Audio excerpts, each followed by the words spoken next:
Cricketer অধিনায়ক মাশরাফির পাশাপাশি মানুষ মাশরাফিও অনেকেরই প্রিয়। অতি সাধারণ জীবনযাপন, প্রাণখোলা মাশরাফি ক্রিকেটার, কোচ, কর্মকর্তা ছাপিয়ে আমজনতার কাছে অনেক ভালো মানুষ হিসাবে সমাদৃত। সবার জানা মাশরাফি মানেই সাহস আর উদ্যম। মাশরাফি মানেই ভয়ডরহীন সাহসী এক নাবিক। মাশরাফি মানে মাঠে সমর্থের সবটুকু উজাড় করে দেওয়া। মাশরাফি মানে ড্রেসিং রুমে চাঙ্গা করা এক ব্যক্তিত্ব। তাই তো নড়াইলের চিত্রা নদীর পাড়ে ৩৩ বছরের যুবা এখনও বাংলাদেশ ক্রিকেটে অধিনায়ক হিসাবে ১ নম্বর। জানেন কি মাশরাফি যে এসব ধারণার চেয়েও আরও অনেক বড়? তার মন আকাশের মতো উদার। কারো দুঃখ, কষ্ট, যন্ত্রণা, অভাব, অনটনে পাশে দাঁড়াতে তার জুড়ি মেলা ভার।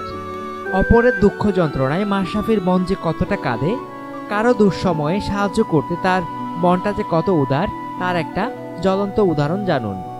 এটা মাশরাফির মুখ থেকে হয়তো কোনোদিনই বের হবে না, কারণ সত্যিকার অর্থে মানব সেবা ও পরোপকারী যারা, তারা কাজ করেন নীরবে নিভৃতে, ডাক ঢোল না পিটিয়ে। তেমনই এক গল্পের মহানায়ক মাশরাফি। বাংলাদেশ ক্রিকেট দলের সাবেক পেসার বন্ধু সৈয়দ রাসেলের চিকিৎসার যাবতীয় খরচ বহন করছেন নড়াইল এক্সপ্রেস, কিন্তু কাউকে ঘুণাক্ষরও জানতে দেননি সে কথা।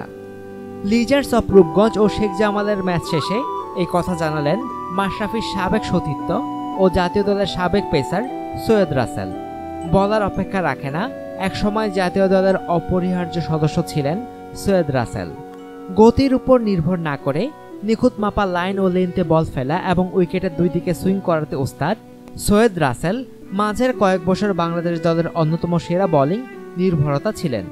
প্রিয় বন্ধু মাশরাফির মতো তাকেও ইনজুরির ভয়াল থাবা গ্রাস করেছিল। বাহুর ইনজুরিতে বেশ কিছুদিন ধরেই মাঠের বাইরে রাসেল। নিজেকে খানিকটা দুর্ভাগা ভাবতেই পারেন। ৬ টেস্টে ১২ আর ৫২ ওয়ানডেতে ৬১ উইকেট শিকারী সৈয়দ রাসেল অনেক ম্যাচেই রানের গতি নিয়ন্ত্রণে রেখে বাংলাদেশের জয়ে বড় ভূমিকা পালন করেছেন।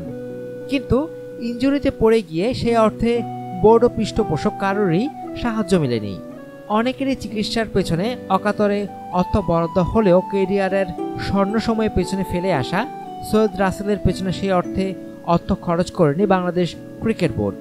এদিকে ক্রিকেট শুধু ধ্যান জ্ঞানই নয়, রুটি রুজিও ছিল সৈয়দ রাসেলের। কি করবেন ভেবে পাচ্ছিলেন না তিনি।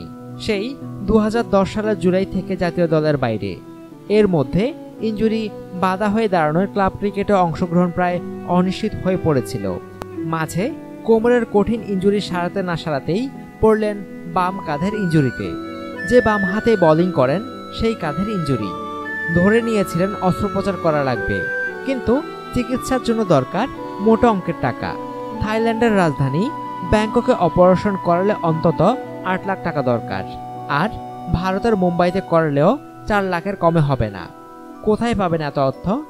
বিপাকে পড়ে খেলার সাথী ও বন্ধু মাশরাফির কাছে ধার চাইলেন সৈয়দ রাসেল। মাশরাফিকে রাসেল বলেন, দোস্ত, আমি তো মাঠের বাইরে আছি বেশ কিছুদিন, হাতে টাকা পয়সাও নেই তেমন, আমাকে ১,৪০,০০০ টাকা ধার দিবি, চিকিৎসা করাবো। মাশরাফির জবাব ছিল, হ্যাঁ দেব, তবে ধার নয়, বন্ধুকে ভালোবেসে। এই অর্থ শোধ করতে হবে না।